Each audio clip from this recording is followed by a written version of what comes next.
This is lesson 3 of module 5. It's called Origins of Hinduism. It's on page 155 in your textbook. I'm going to skip down to Hinduism develops. The Vedas, the Upanishads, and the other Vedic texts became the basis for Hinduism, the largest religion in India today. Over time, the ideas of these sacred texts were blended with the ideas from other cultures and languages. People from Persia and other kingdoms in Central Asia, for example, brought their ideas to India. Hinduism was also influenced by religious texts written in Tamil and other South Asian languages. Since Hinduism is a blending of ideas, it does not have a single founder. It also does not have a set of teachings that all Hindus agree on. Hinduism is the third largest religion, with about 1 billion followers. Many consider it to be the world's oldest major religion. Most Hindus believe in a single universal spirit called Brahman, which can come in many forms. While there are many deities in Hinduism, there are 3 who are central to many Hindu texts: Brahma the creator, Shiva the destroyer, and Vishnu the preserver. These deities appear as gods and goddesses, some with both human and animal forms. Among the deities revered by many Hindus are the goddess Lakshmi and the god of wisdom, Ganesha, who is often depicted with the head of an elephant. They are popularly worshipped by Hindus across the world. However, Hindus believe that each deity is also part of a Brahman. Deities like Brahma, Shiva, and Vishnu represent different aspects of Brahman. In fact, Hindus believe that everything in the world is part of Brahman.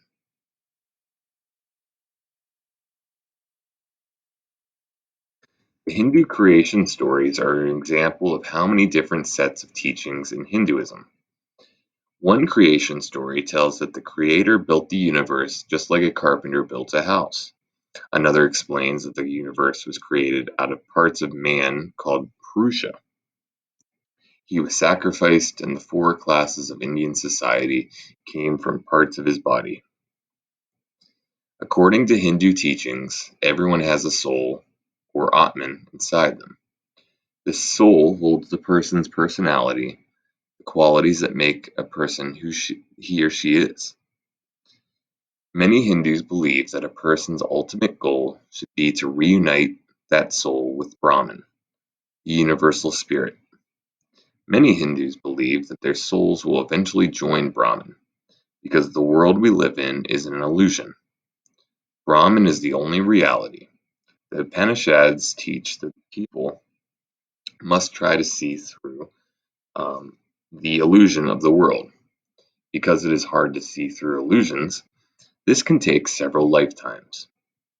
That is why Hindus believe that souls are born and reborn many times, each time in a new body. The process of rebirth is called reincarnation. According to the traditional Hindu view of reincarnation, a person who has died is reborn in a new physical form. The type of form depends on his or her karma, the effects that good or bad actions have on a person's soul.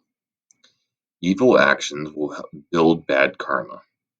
A person with bad karma will be born into a lower caste or life form. In contrast, good actions build good karma. People with good karma will see benefits in future births. In time, good karma will bring liberation from life's worries and the cycle of rebirth. Liberation is called moksha. The idea of karma encourages people to behave well in society. Hinduism teaches that each person has a dharma, or set of spiritual duties to fulfill.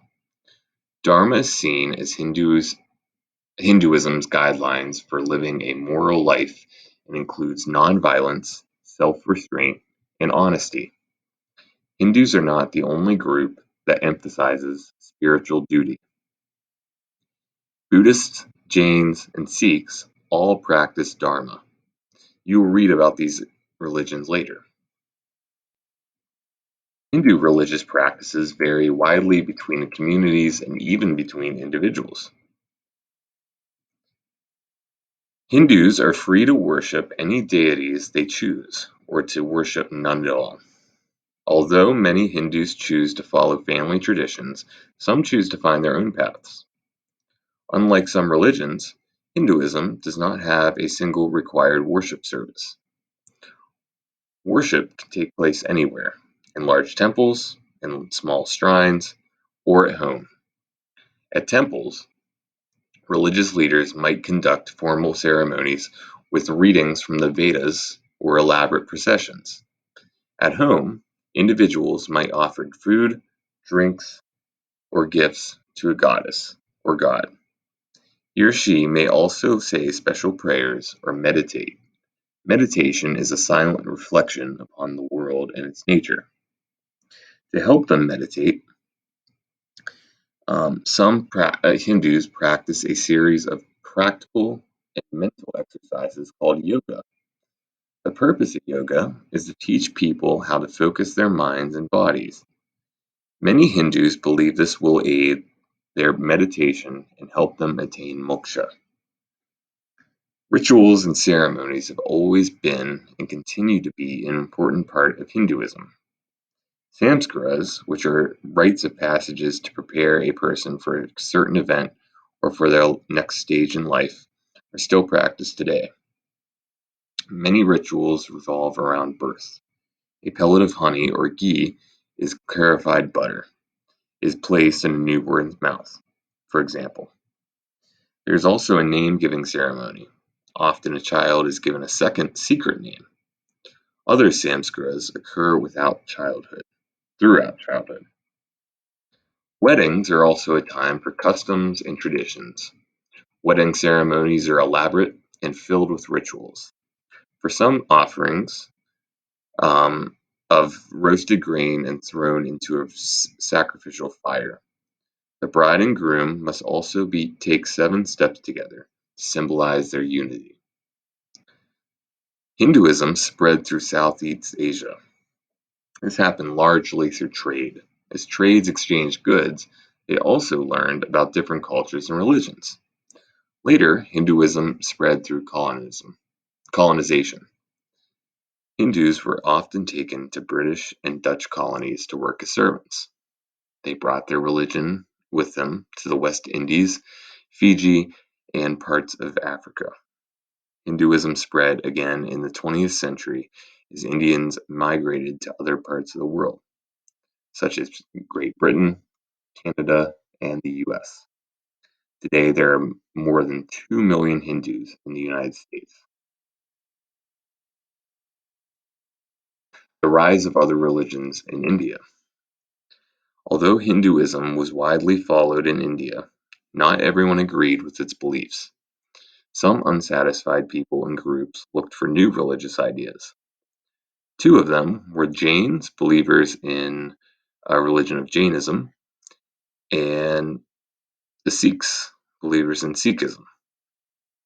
Jainism is an ancient religion that is believed to have existed for thousands of years. Some think that Jainism is older than Hinduism. Others think that it grew out of Hinduism. Jainism spread because the teachings of a man named Mahavira, who is believed to be born around 599 BC. Mahavira was an Indian prince who gave up his luxuries to become a monk. Jain teachings emphasize 4 different principles: injure no life, tell the truth, do not steal, and own no property. In their efforts to not injure anyone or anything, Jains practice nonviolence, or the avoidance of violent actions. The Sanskrit word for the nonviolence is ahimsa, which is also the important part of Hindu philosophy. The Jains' emphasis on nonviolence comes from their belief that everything is alive and part of the cycle of rebirth. Jains are very serious about not injuring or killing any creature, humans, animals, or even insects, because they don't want to hurt living creatures. Jains are vegetarians. They do not eat any food that comes from animals. Sikhism has its roots in the teachings of Guru Nanak, who lived in 1400s AD. The title Guru is Sanskrit for teacher. While traveling, Nanak came into contact with many other religions, including Islam. In reaction to ideas of Hinduism and Islam, he preached a path that was independent from both. Over time, these teachings were explained and expanded by 9 other gurus. Sikhism, the world's fifth largest religion, is monotheistic. Sikhs believe in only one God, who has no physical form, who can be sensed in the creation. For Sikhs, the ultimate goal is to be reunited with God after death. To achieve this goal, one must meditate to find spiritual enlightenment. Because they believe that achieving enlightenment may take several lifetimes, Sikhs also believe in reincarnation. Sikhs Sikhism teaches people that they should live truthfully and treat all people equally, regardless of gender, social class, or any other factor. The Sikh holy book, the Guru Granth Sahib, is a collection of hymns that also includes passages from Hindu and Muslim teachers. Sikhs pray several times each day. They're expected to wear 5 items at all time as signs of their religion: long hair, a small comb, a steel bracelet, a sword, and a special undergarment. In addition, all Sikh men wear turbans, as do many women.